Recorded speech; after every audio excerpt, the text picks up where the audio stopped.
it chapter by chapter, one bite at a time. So many adventures and mountains we can climb.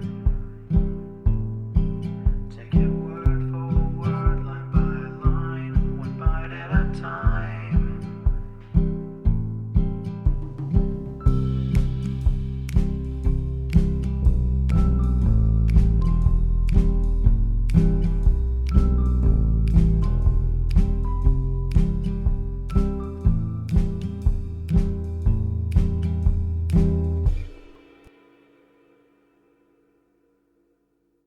Welcome to Bite at a Time Books, where we read you your favorite classics one bite at a time.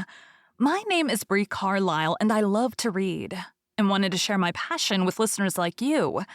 If you want to know what's coming next and vote on upcoming books, sign up for our newsletter at biteatatimebooks.com. You'll also find our new t-shirts in the shop, including podcast shirts and quote shirts from your favorite classic novels. Be sure to follow my show on your favorite podcast platform so you get all the new episodes. You can find most of our links in the show notes, but also our website, biteatatimebooks.com, includes all of the links for our show, including to our Patreon to support the show, and YouTube, where we have special behind the narration of the episodes. We're part of the Bite at a Time Books Productions Network. If you'd also like to hear what inspired your favorite classic authors to write their novels, and what was going on in the world at the time, check out the Bite at a Time Books Behind the Story podcast, wherever you listen to podcasts.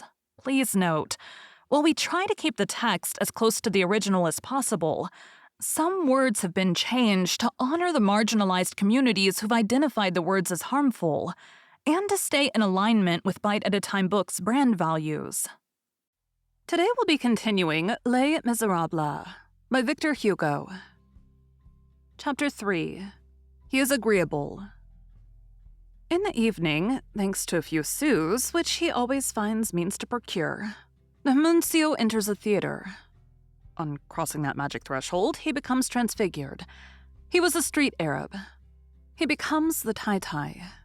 Theaters are a sort of ship turned upside down with the keel in the air. It is in that keel that the Tai-Tai huddle together. The Tai-Tai is to the gamin what the moth is to the larva, the same being endowed with wings and soaring.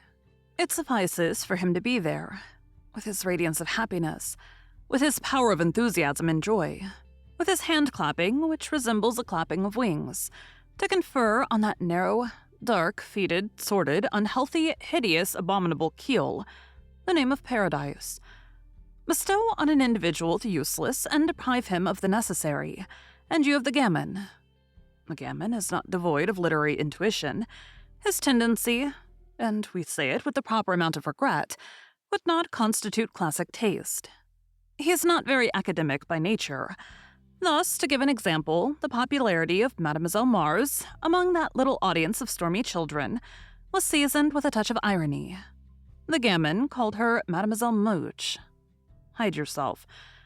This being bawls and scoffs and ridicules and fights, has rags like a baby and tatters like a philosopher, fishes in the sewer, hunts in the cesspool, extracts mirth from foulness, whips up the squares with his wit, grins and bites, whistles and sings, shouts and shrieks, tempers hallelujah with Madame Turlette, chants every rhythm from the De Profundis to the Jack Pudding, finds without seeking, knows what he is ignorant of, is a Spartan to the point of thieving, is mad to wisdom, is lyrical to filth, would crouch down on Olympus, wallows in the dunghill and emerges from it covered with stars. The gamin of Paris is Rabelais in this youth. He is not content with his trousers unless they have a watch pocket. He is not easily astonished. He is still less easily terrified. He makes songs on superstitions. He takes the wind out of exaggerations. He twits mysteries. He thrusts out his tongue at ghosts. He takes the poetry out of stilted things. He introduces caricature into epic extravaganzas. It is not that he is prosaic. Far from that. But he replaces the solemn vision by the farcical phantasmagoria. If Adamastor were to appear to him, the street Arab would say, "Hi there, the bugaboo."